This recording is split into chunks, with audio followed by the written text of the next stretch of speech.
So mga kabayan, nandito po kami sa Japan Embassy, no? So dinala na po namin dito yung si tatay, yung matandang pag-alagala. Matandang pag-alagala sa Manila Bay, dinala po namin dito. Ay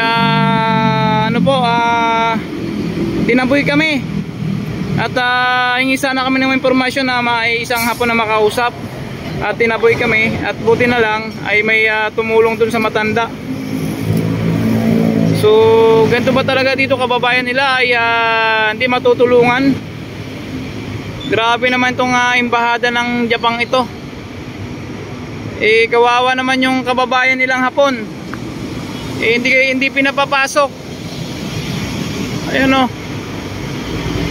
Grabe. At buti na lang may tumulong doon sa matanda. Oh.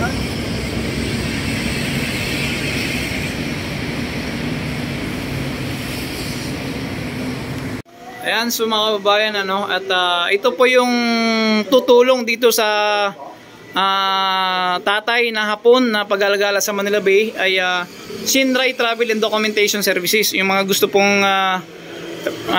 mag-aral ng salitang Japan o anuman, at meron din sila ritong sir, no? Yung mga gusto mag-travel kung sa isang lugar. Ayan, so dito lang to banda sa may gilid ng Japan Embassy. Yan, ayun si tatay, oh. Ayun, wala, tutulungan pala, oh. Ayan pala, at bibigyan ng damit. At napakabuti pong may-ari nito. Ma'am, pagpalain po kayo, ma'am, no, ng pong may kapal. Talagang bigay ko lang boss namin. Talaga pong tumutulong po kayo, ma'am, no? Tinaboy po kami sa Japan Embassy, pambihira nyo, no? Share nyo na ito. At kay Rapid Tool po, kami naman ay gustong tumulong lang na may makausap na kapwa na Japan. Kapwa niya Japan.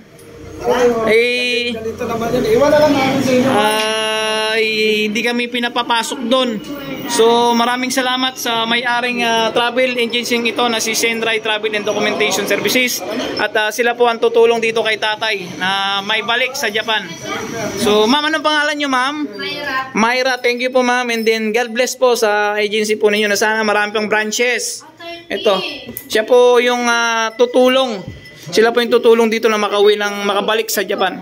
So pa-share po ito at maraming salamat. At galing kaming Japan Embassy, tinaboy po kami ng guard. Hindi kami pinapapasok. Ewan ko ba, bakit ganito kahigpit? Ika po nila Hapon ay hindi lang matutulungan. So maraming salamat. Thank you po, mama. Ma'am. Yan, thank you po.